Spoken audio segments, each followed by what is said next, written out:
अगर सियासतदान हो, आज मैं आपको बताऊं, ये सारी जमातें इकट्ठी हों, इनमें मौलाना फजल रहमान थोड़ा सा सियासतदान है, लेकिन उसकी जिंदगी पे भी 4 दफा तो हमले हो चुके हैं।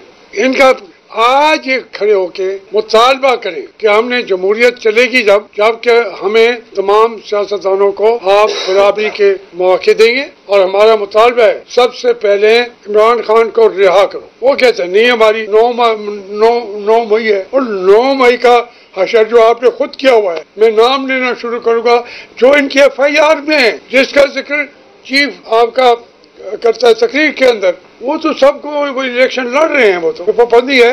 आपकी बात मेरी समझ आ रही कि नहीं आ रही? किसी को आई है या वो ऊपर से चली गई है? 9 मई के अंदर इल्जाम क्या है? FIR है। तो 9 मई से भी बड़ा जुर्म ये है कि इमरान खान के साथ खड़ा होना।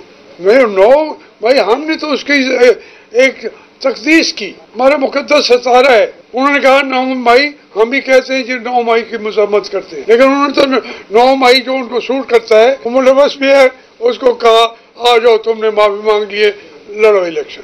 क्या कर रहे हैं हम? कोई एक तो बात हो ना।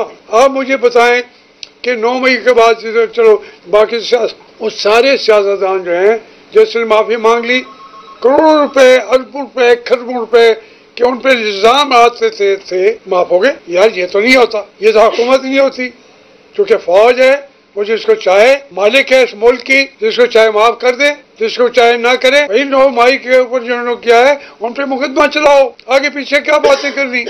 अब वो कहते नहीं जी चूंकि इलेक्शन हो रहे हैं तो हम उसको अब अहमियत दे के आगे नहीं लाना चाहते, उसके ऊपर इन्होंने किसी को बख्शा नहीं है।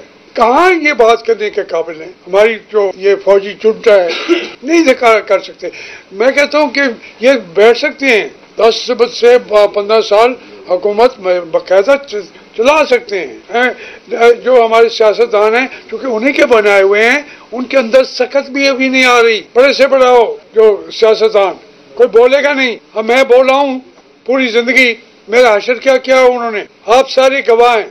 मुझे इसमें मुल्तान में बैठने की जगह नहीं छोड़ी मेरे लिए। आज भी मैं आ रहा था, मैंने कहा मैं शाहजेब साहब ने कहा उनकी पूरी गली हमने रोकी हुई है एक फंक्शन करके।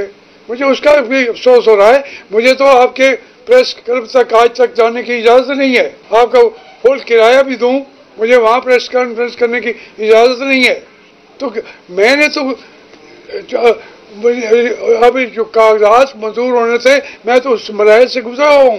जैसे मैं तो पिछले इलेक्शन में अभी आपके सामने है इब्राहिम जो है अपना इब्राहिम खान, उसके कागज क्यों मुस्तरद किए हैं? क्यों मुस्तरद किए? कि उसके वो नादहिंदा है। पिछले इलेक्शन में वो दहिंदा था, 3 आदमी थे, तीनों नादहिंदा थे, वो उड़ गए उनके कागजात। एक का नाम था इज्जत मुआब जनाब यूसुफ गिलानी, 32.5 करोड़ उनकी मोहतरमा थे। वो उन्होंने जो था प्रिजाइडिंग ऑफिसर, उसने उसको उड़ा दिया। जावेद अली शाह के 4.5 करोड़ का नादहिंदा, उसको उड़ा दिया। इब्राहिम उस वक्त भी 60 करोड़ का नादहिंदा, उसकी भी उड़ा दिया। फिर एक ही कागज मंजूर हुए, वो थे जावेद हाशमी के। मैं बिला मुकाबला वजीर अपना MNA बन गया था 2018 के इलेक्शन में। कानों कान खबर नहीं आने दी, आप लोगों को पता भी नहीं है। और अगर आज मैं कहता हूँ चाह के देखो इब्राहिम क्यों नहीं लड़ रहा। बात यह है कि यहाँ पे जब रास्ते वो बंद करते हैं तो आपके दोस्त भी आपसे मुंह मोड़ लेते हैं।